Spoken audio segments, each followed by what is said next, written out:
로마서 8장 1절에서 11절까지 말씀을 한 절씩 교독해서 읽도록 하겠습니다.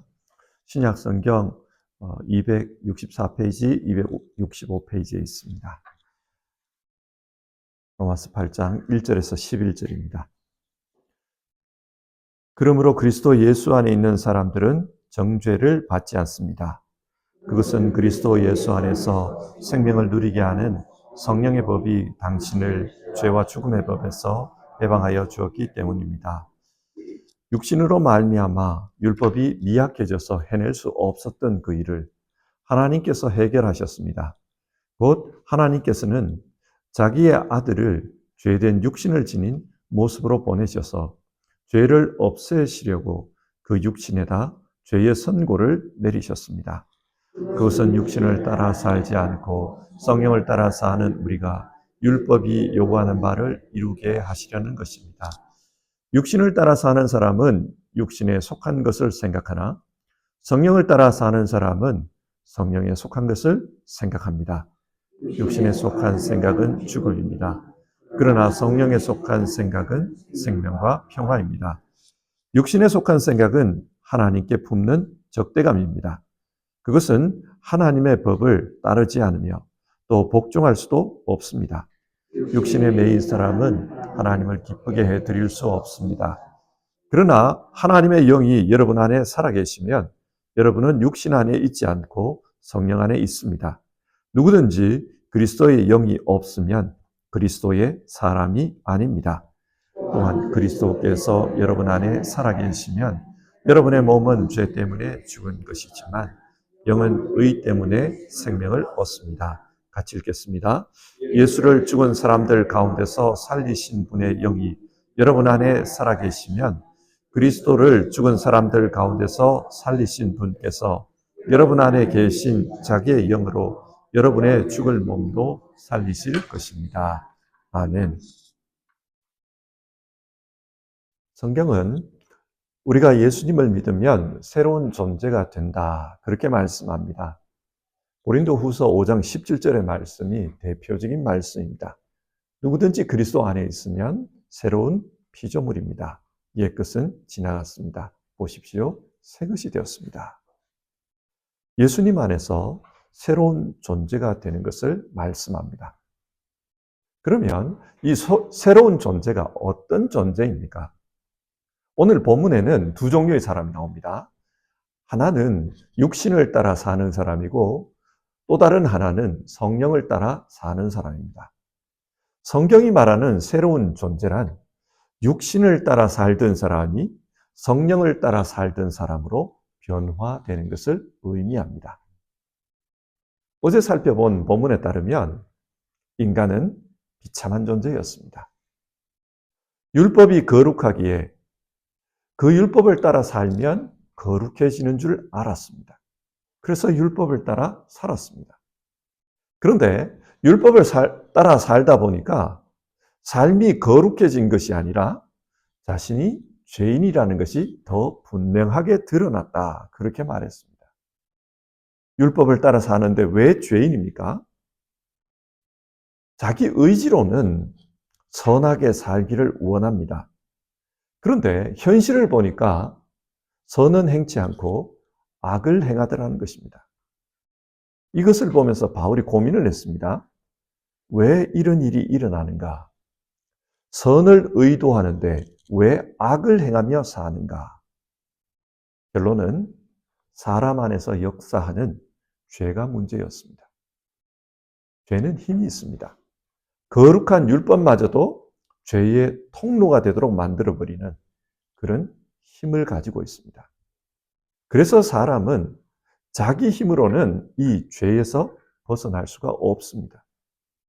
그렇기 때문에 바울이 탄식을 했죠. 나는 비참한 사람입니다.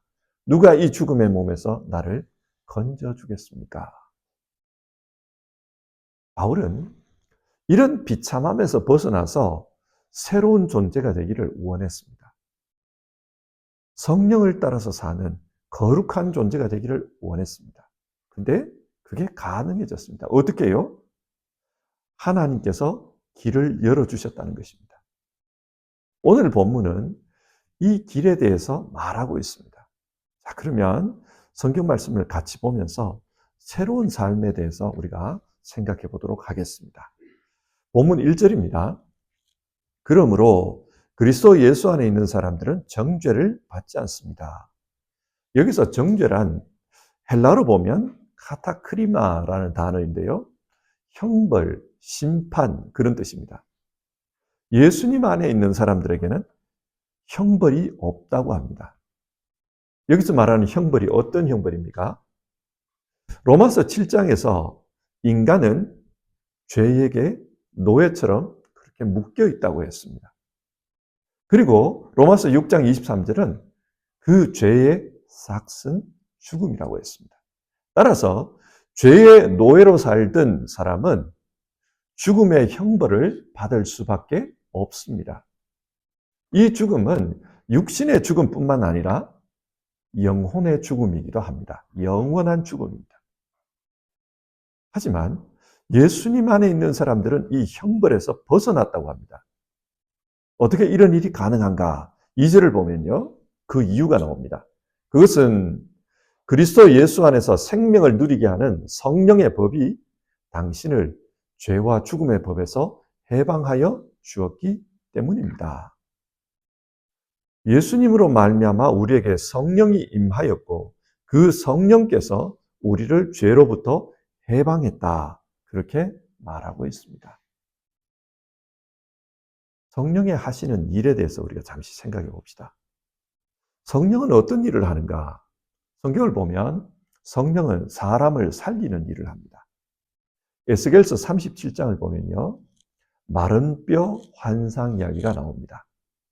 골짜기 전체에 사람이 죽어서 뼈가 하얗게 변해 있더라. 그 이야기가 나와요.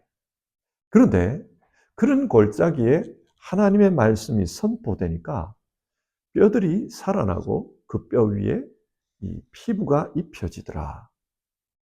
그리고 하나님의 생기가 그곳에 불어오니까 그 사람들이 다 살아서 하나님의 군대가 되더라. 그런 이야기가 나옵니다. 성경은 성령께서 사람을 살리는 일을 하신다. 그렇게 말합니다. 창세기 2장 7절을 봐도 사람이 흙으로 만들어진 다음에 하나님의 생기, 하나님의 영이 들어오니까 살아있는 존재가 되었다고 합니다. 성령은 사람을 살리는 일을 합니다.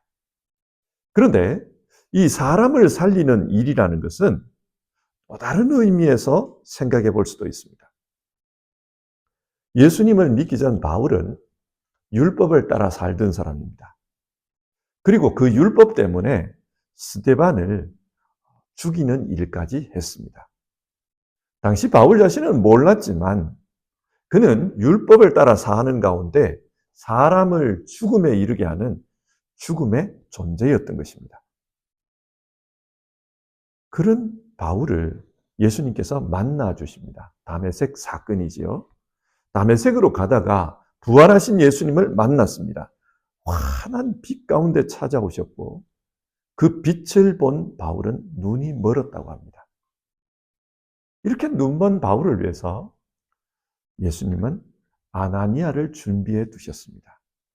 아나니아에게 직가에 있는 바울이라는 사람에게 가서 그에게 안수를 하라고 했습니다. 왜 그에게 안수하라고 했는가? 사도행전 9장을 보면 그의 시력을 회복시켜주고 성령으로 충만하게 하기 위해서다. 그렇게 말합니다. 성령을 부어주기 위해서 아나니아를 보낸 겁니다. 이 사건 이후에 바울은 성령의 사람이 되었습니다.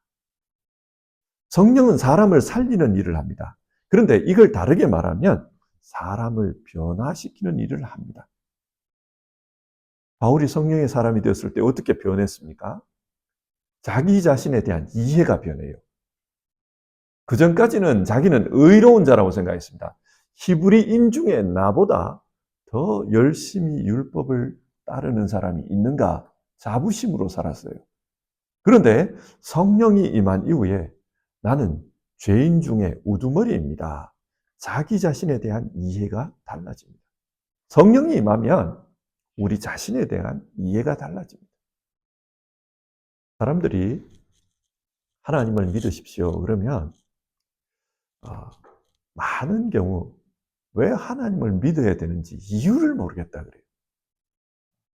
왜 그런 말을 합니까? 나는 잘 살고 있다는 거예요. 나는 잘 살고 있고 나는 선하게 살려고 노력하고 있고 내가 무슨 문제가 있냐는 거예요. 그러니까 왜 구원을 받아야 되는지 이유를 모르겠다. 그렇게 이야기를 합니다. 자기 자신에 대한 이해가 다른 거지요. 자기는 잘 살고 있다. 훌륭하다고 생각합니다. 그런데 성령이 임하면 자기에 대한 이해가 달라져요. 나는 죄인 중에 우두머리입니다. 자기가 죄인이라는 걸 압니다. 그리고 성령이 임하면 예수님에 대한 이해도 달라집니다. 바울은 예수님이 하나님께 저주받은 자라고 생각했습니다. 그래서 나무에 달려 죽었다. 그렇게 생각했어요. 그런데 성령이 임하니까 그 예수님이 메시아라는 것이 믿겨졌습니다. 그래서 그는 예수님을 전하는 전도자가 됩니다. 삶이 변하면 생각하는 게 달라집니다. 생각이 달라지면 삶의 방식도 달라집니다. 요한복음 3장에는 예수님과 니고데모의 대화가 나옵니다. 니고데모가 묻습니다. 주님, 어떻게 해야 영생을 얻을 수 있습니까? 그때 예수님은 누구든지 다시 나지 않으면 하나님 나라를 볼 수 없다. 그렇게 말씀합니다. 영생을 얻기 위해서는 다시 태어나야 한다. 거듭나야 된다. 그렇게 말씀했습니다. 그래서 니고데모가 묻습니다. 어떻게 사람이 거듭날 수 있습니까? 예수님은 누구든지 물과 성령으로 나지 아니하면 하나님 나라에 들어갈 수 없다. 그렇게 말씀했습니다. 성령으로 거듭나야 된다. 성령이 임하시면 그 존재가 새로워집니다. 오늘 성경은 지금 이걸 말하고 있는 거예요. 사도행전은 예수님을 믿는 사람들에게 성령이 임했다고 합니다. 이게 거듭남이지요. 바울 사도는 지금 로마서에서 똑같은 이야기를 좀 다르게 표현하고 있습니다. 성령이 찾아오셔서 우리는 옛 삶을 벗어버렸습니다. 옛 삶을 따라 살았다면 죽음이라는 형벌을 받을 수밖에 없는데 우리는 그 죽음의 선고에서 해방이 되었습니다. 그 이야기를 합니다. 존재가 달라졌다는 거예요. 삶의 방식이 달라졌다고 합니다. 자, 이렇게 성령이 오셔서 그 성령을 따라 살면 어떻게 되는가? 4절입니다. 육신을 따라 살지 않고 성령을 따라 사는 우리가 율법이 요구하는 바를 이루게 하시려는 것입니다. 성령을 따라 살면 율법이 요구하는 바, 즉 거룩한 삶입니다. 율법은 우리에게 거룩한 삶을 요구합니다. 그 거룩한 삶을 살 수 있도록 하신다는 거예요. 성령을 따라 사는 사람들은 어떻게 사는가? 5절을 보시면요. 육신을 따라 사는 사람은 육신에 속한 것을 생각하나 성령을 따라 사는 사람은 성령에 속한 것을 생각합니다. 성령에 속한 사람은 성령을 따라서 생각합니다. 그런데 육신을 따르는 사람들은 육신의 일을 생각합니다. 여기서 생각하다 이 말이요. 단순하게 머릿속에서 어떤 기억을 가진다 그런 말이 아닙니다. 이 생각하다라는 말은요. 어떤 것에 열중하는 것, 집중하는 것, 애착을 가지는 것, 그걸 의미합니다. 예를 들어서 롯의 아내를 한번 생각해 보십시오. 천사가 롯에게 찾아와서 이제 소돔과 고모라 땅을 심판할 것이라고 합니다. 그러면서 빨리 너희의 가족과 함께 떠나라고 했습니다. 그래서 떠납니다. 그런데 롯의 아내가 미련이 있었던 것 같아요. 그래서 도망치면서 뒤를 돌아보았고 그것 때문에 소금 기둥이 되었다는 이야기가 나옵니다. 이게 지금 육신의 생각을 가지고 사는 거예요. 소돔 땅이 주는 물질적인 풍요함, 소돔 땅이 주는 세상적인 즐거움, 그것에 대한 강한 애착이 있는 겁니다. 이게 육신의 생각입니다. 육신에 속한 생각을 하는 사람들은 세상에 대한 애착이 너무 강합니다. 모든 것을 판단하는 기준이 세상적인 거예요. 누가 진짜 복된 삶을 사는가? 성령을 받았다 안 받았다 이게 아니라 그저 잘 사는 사람, 돈 많은 사람, 좋은 차 굴리는 사람, 좋은 집에서 사는 사람, 좋은 데서 아침 먹는 사람 이렇게 생각을 해버립니다. 세상 것에 얽매여서 그것에 큰 애착을 가지고 사는 사람, 그게 육신에 속한 사람입니다. 이렇게 육신에 속해서 사는 사람은 어떻게 되는가? 6절을 보면 육신에 속한 생각은 죽음입니다. 그리고 7절, 육신에 속한 생각은 하나님께 품는 적대감입니다. 육신에 속해 사는 사람은 결국은 죽습니다. 그리고 이런 사람들은 하나님에 대한 적대감을 가지고 있다는 거예요. 한번 생각해 봅시다. 아마 롯의 아내는 소돔을 빠져나오면서 뒤를 돌아볼 그때 어떤 마음으로 뒤를 돌아봤겠습니까? 이 아름다운 도시를 왜 심판하시는가? 아까워 죽겠다. 저기에 저 화려한 집들과 저 부요함을 왜 심판하시는가? 하나님에 대한 원망이 있었을 것입니다. 육신의 생각에 사로잡혀 살면 하나님이 원망스럽습니다. 그렇기 때문에 8절, 육신에 매인 사람은 하나님을 기쁘게 해드릴 수 없습니다. 육신에 속한 사람은 이렇게 산다는 거예요. 그러나 성령에 속한 사람은 어떻게 사는가? 5절, 성령에 속한 생각을 합니다. 성령이 원하는 삶을 살아갑니다. 그 결과 6절을 보면요. 성령에 속한 생각은 생명과 평화입니다. 영생을 얻습니다. 평화, 하나님과 샬롬의 관계에서 살아가게 됩니다. 삶의 방식이 다르고 삶의 결과가 다릅니다. 오늘 본문을 보면요. 육신에 속한 사람과 성령에 속한 사람을 대조하고 있습니다. 로마서 7장에서는 이 육신에 속한 사람은 죄의 노예였다고 말합니다. 근데 8장을 보면 이 성령에 속한 사람들은 그렇지가 않아요. 하나님의 상속자라고 말을 합니다. 어떻게 이런 변화가 가능했는가? 삼위일체 하나님께서 그렇게 해주셨다는 거예요. 3절에서 성부 하나님께서 자기 아들을 죄된 육신을 지닌 모습으로 이 땅에 보내십니다. 그리고 성자 예수님께서 십자가에서 죽으십니다. 우리의 죄를 없애기 위해서 그렇게 하셨습니다. 그리고 성령 하나님께서 그 예수님을 믿는 사람들에게 찾아오십니다. 삼위일체 하나님께서 우리의 존재를 바꾸어 놓으셨습니다. 오늘 본문 9절에서 10절, 11절을 보면요. 성령이 여러분 안에 살아계십니다. 이 표현이 4번이 나와요. 성령께서 우리 믿는 사람들 속에 찾아오셔서 함께 하십니다. 그래서 9절을 보면 누구든지 그리스도의 영이 없으면 그리스도의 사람이 아닙니다. 그렇게 말씀합니다. 진짜 예수님을 믿는 사람들, 그 사람들 속에는 그리스도의 영, 성령께서 함께 하십니다. 그리고 그 영이 우리의 삶을 변화시킵니다. 우리 삶의 결과를 바꾸어 놓습니다. 10절을 보면 그리스도께서 여러분 안에 살아계시면 여러분의 몸은 죄 때문에 죽은 것이지만 영은 의 때문에 생명을 얻습니다. 우리가 성령을 통해서 영적으로 생명을 얻습니다. 영만 생명을 얻습니까? 11절 그리스도를 죽은 사람들 가운데서 살리신 분께서 여러분 안에 계신 자기의 영으로 여러분의 죽을 몸도 살리실 것입니다. 우리의 몸도 살립니다. 부활이죠. 마지막 때에 우리를 부활시키십니다. 자, 이처럼 성령이 함께 하시면 우리의 존재는 완전히 달라집니다. 현재의 삶도 달라지고 살아가는 목적도 달라지고 뿐만 아니라 우리의 미래도 달라집니다.